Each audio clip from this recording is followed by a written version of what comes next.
الحمد للہ رب العالمین والعاقبۃ للمتقین والصلاۃ والسلام علی رسول الکریم وعلی آلہ وصحبہ اجمعین، اما بعد۔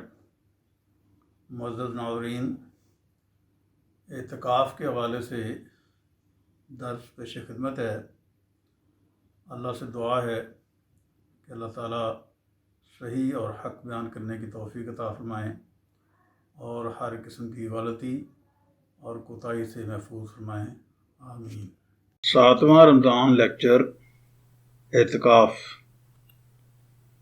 اعتکاف کے لفظی معنی اپنے آپ کو کسی چیز سے روک لینے، کسی جگہ مقیم ہونے اور اچھی طرح جم جانے کے ہیں، جبکہ شریعت میں اس سے مراد نیت کے ساتھ مسجد میں رکے رہنا ہے۔ اعتکاف کی اقسام 3 ہیں: واجب، سنت، نفل۔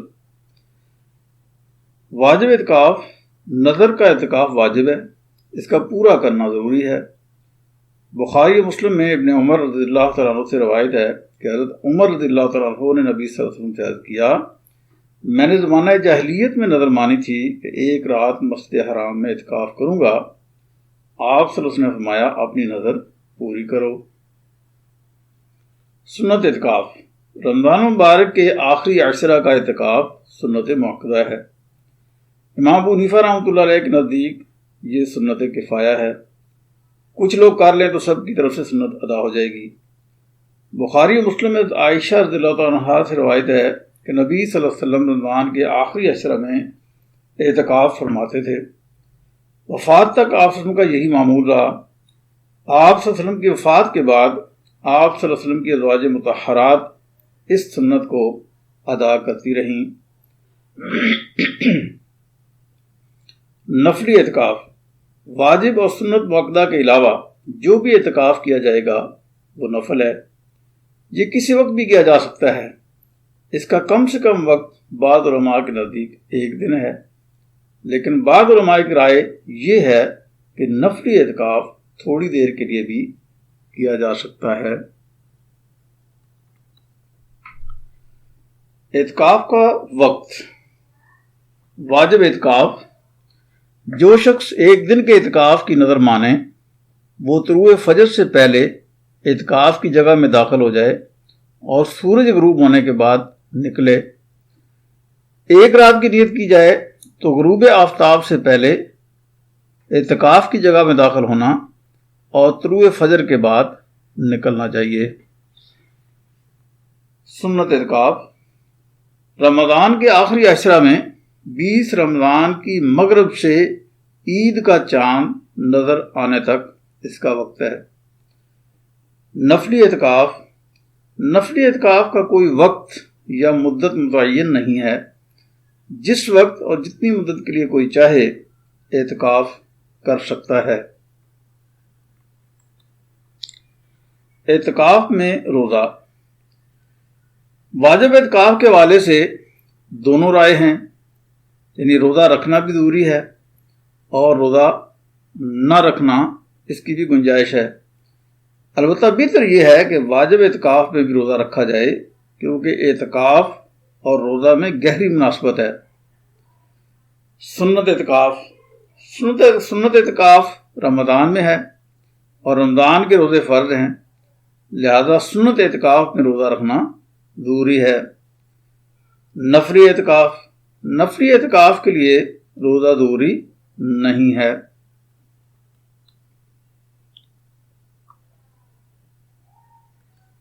اعتکاف کے ارکان یا شرائط یہ 4 ہیں۔ نمبر 1، اعتکاف کرنے والا مسلم، عاقل، بالغ اور پاک ہونا چاہیے، یعنی کافر، مجنون، نابالغ، جنوبی اور حیض و نفاس والی عورت کا اعتکاف صحیح نہ ہوگا۔ اگر نابالغ بچے نے اعتکاف کیا تو اس کا ثواب اس کے والدین کو ملے گا۔ نمبر 2، نیت، اعتکاف کے صحیح ہونے کے لیے نیت شرط ہے، اس بارے میں کوئی اختلاف نہیں ہے۔ نمبر 3 پہ مسجد.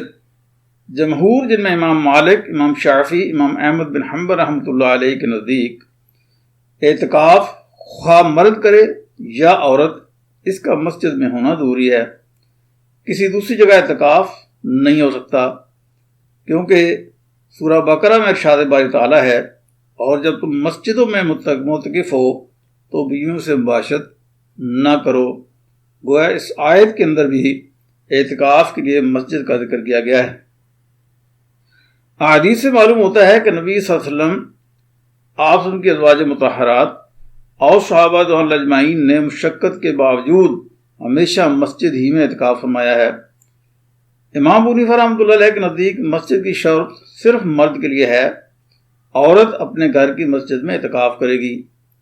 جمہور ائمہ جن میں امام مالک اور امام شافعی رحمۃ اللہ علیہ شامل ہیں، ان کے نزدیک اعتکاف ہر مسجد میں ہو سکتا ہے، جبکہ امام ابو حنیفہ اور امام احمد بن حنبل رحمۃ اللہ علیہما کے نزدیک اعتکاف صرف اسی مسجد میں ہو سکتا ہے جہاں تمام نمازیں پڑھی جاتی ہوں. چوتھی چیز ہے روزہ. نبی صلی اللہ علیہ وسلم یہ ثابت نہیں ہے کہ آپ صلی اللہ علیہ وسلم نے روزے کے بغیر اعتکاف فرمایا ہو. امام ابو حنیفہ رحمۃ اللہ علیہ اور امام مالک رحمۃ اللہ علیہ اور ایک روایت میں امام احمد بن حنبل رحمۃ اللہ علیہ کے نزدیک اعتکاف کے لیے روزہ شرط ہے. امام شافعی رحمۃ اللہ علیہ اور ایک مشہور روایت میں امام احمد بن حنبل رحمۃ اللہ علیہ کے نزدیک اعتکاف کے لیے روزہ شرط نہیں بلکہ مستحب ہے. اعتکاف میں مستحب اور مکروہ کام.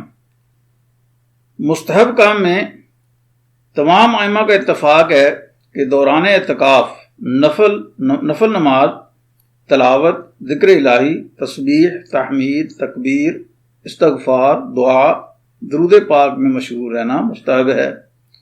امام ابو حنیفہ رحمۃ اللہ علیہ اور امام شافعی رحمۃ اللہ علیہ کے نزدیک حدیث اور فقہ کی کتابوں کے پڑھنے میں مشغولیت بھی مستحب ہے، جبکہ امام مالک رحمۃ اللہ علیہ اور امام احمد بن حنبل رحمۃ اللہ علیہ کے نزدیک حدیث اور فقہ کی کتابوں کے پڑھنے میں مشغولیت مستحب نہیں ہے. مکروہ کام. نمبر 1 فضول اور بے فائدہ گفتگو یا بے مقصد کاموں میں مشغولیت مکروہ ہے. نمبر 2 نیکی کے خیال سے چپ رہنا مکروہ ہے. نمبر 3 ضرورت سے زیادہ سونا، یہ بھی مکروہ ہے. اور نمبر 4 بلا ضرورت اعتکاف کی جگہ سے نکلنا، یہ بھی مکروہ ہے. اعتکاف میں جائز کام کون سے ہیں؟ نمبر 1 بیوی سے خدمت. اگر گھر مسجد سے متصل ہے تو بیوی سے سر دھلوانا، کنگھی کرانا اور اس مقصد کے لیے اپنا سر مسجد سے باہر نکالنا جائز ہے. نمبر 2 ملاقات و الوداع. اگر دوران اعتکاف گھر کا کوئی آدمی ملنے آئے تو اس سے بات چیت کی جا سکتی ہے اور الوداع کہنے کے لیے معتکف سے نکل سکتا ہے. نمبر 3 جگہ متعین کرنا. مسجد میں اپنے لیے جگہ متعین کرنا اور تنہائی و خلوت کے لیے پردہ ڈالنا جائز ہے، بشرطے کہ اس سے مسجد کی جگہ تنگ نہ ہو جاتی ہو اور نمازیوں کو تکلیف نہ ہوتی ہو. نمبر 4 رفع حاجت.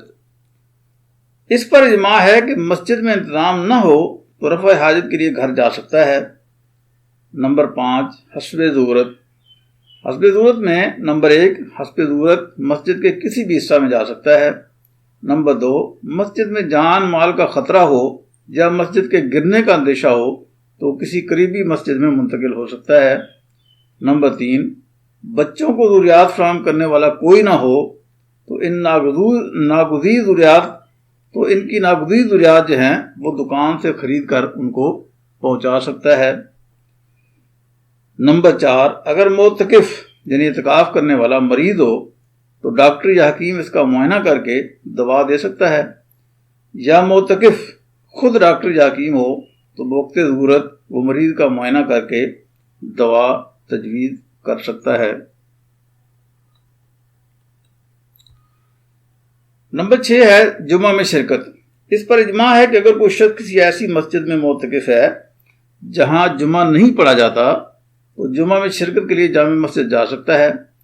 ایسی صورت میں امام شافعی رحمۃ اللہ علیہ کے نزدیک اعتکاف ختم ہو جائے گا، جبکہ دیگر ائمہ امام مالک رحمۃ اللہ علیہ، امام احمد بن حنبل رحمۃ اللہ علیہ اور امام ابو حنیفہ رحمۃ اللہ علیہ کے نزدیک اعتکاف ختم نہیں ہوگا۔ نمبر 7، ضروریات پوری کر سکتا ہے، جیسے غسل کرنا، بال اور ناخن تراشنا، کنگھی کرنا، کھانا اور پینا، سونا، تعلیم دینا، تعلیم حاصل کرنا، ضروری گفتگو کرنا، آرام کے لیے بستر لگانا، یہ ساری چیزیں اعتکاف میں جائز ہیں۔ اعتکاف میں ناجائز یا ممنوع کام۔ نمبر 1، بیوی سے تعلق۔ بیوی سے مباشرت، بوس و کنار اور لپٹنا جائز نہیں ہے۔ قرآن مجید میں ارشاد باری تعالی ہے، اور جب تم مسجدوں میں معتکف ہو تو بیویوں سے مباشرت نہ کرو۔ نمبر 2، عیادت اور جنازہ۔ مریض کی عیادت اور نماز جنازہ کے لیے معتکف مسجد سے نہیں نکل سکتا۔ امام ابو حنیفہ رحمۃ اللہ علیہ اور امام مالک رحمۃ اللہ علیہ کا یہی مسلک ہے۔ البتہ امام شافعی اور امام احمد بن حنبل رحمۃ اللہ علیہما کے نزدیک اگر انسان شروع میں شرط لگا لے تو نکل سکتا ہے، ورنہ نہیں نکل سکتا۔ نمبر 3، تجارت وغیرہ۔ اعتکاف کرنے والا تجارت یا کوئی دوسرا کاروبار نہیں کر سکتا۔ اور آخر میں 3 اہم نوٹ ہیں۔ سب سے پہلا، قضا۔ اگر کوئی شخص اعتکاف پورا نہ کرے تو امام ابو حنیفہ رحمۃ اللہ علیہ اور امام مالک رحمۃ اللہ علیہ کے نزدیک اس پر قضا ضروری ہے، جبکہ امام شافعی رحمۃ اللہ علیہ اور امام احمد بن حنبل رحمۃ اللہ علیہ کے نزدیک اعتکاف کی قضا واجب نہیں، مستحب ہے۔ نمبر 2، عورتوں کا اعتکاف۔ حضرت عائشہ رضی اللہ تعالیٰ عنہا کی حدیث کے مطابق اگر عورت اعتکاف کرنا چاہے تو اپنے شوہر سے اجازت لینا ضروری ہے۔ اگر شوہر کی اجازت کے بغیر اعتکاف کرے گی تو اسے روکنے کا اختیار ہے۔ جمہور، جن میں امام شافعی رحمۃ اللہ علیہ اور امام احمد بن حنبل رحمۃ اللہ علیہ کے نزدیک شوہر سے اجازت دے کر بھی واپس لے سکتا ہے، جبکہ امام ابو حنیفہ رحمۃ اللہ علیہ کے نزدیک شوہر کے لیے اجازت دینے کے بعد اپنی اجازت واپس لینا گناہ ہے، اور امام مالک رحمۃ اللہ علیہ کے نزدیک شوہر ایک مرتبہ اجازت دے کر واپس نہیں لے سکتا۔ ایک اور بات، عورت حیض کی حالت میں اعتکاف نہیں کر سکتی، مگر استحاضہ کی حالت میں اعتکاف کر سکتی ہے۔ تیسری چیز ہے نظر یا اعتکاف کی نظر۔ اگر کسی خاص مسجد میں یعنی یہ عام مساجد میں کسی خاص مسجد میں اعتکاف کی نظر مانی ہو تو اسی مسجد میں اعتکاف کرنا ضروری نہیں ہے، جس مسجد میں چاہیں کر سکتے ہیں۔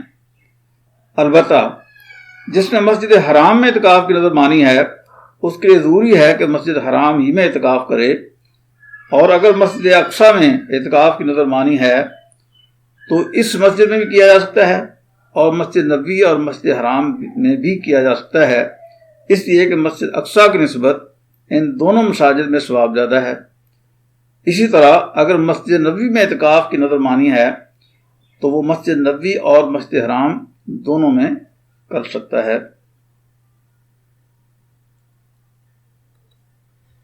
اعتکاف کے لیکچر میں جو مطالعہ کیا ہے اس میں اعتکاف کے معنی، اس کی اقسام، اس کا وقت، اس میں روزہ، اس کے ارکان یا شرائط، اس کے مستحب، اس پہ اعتکاف میں مستحب اور مکروہ کام، اس میں جائز اور ناجائز کام، اعتکاف کی قضا، عورتوں کا اعتکاف اور اعتکاف کی نظر کا اعتکاف، یہ باتیں اس کے اندر ہم نے ڈسکس کی ہیں اور اس کے بارے میں تفصیل سے میں نے آپ کو بتایا ہے۔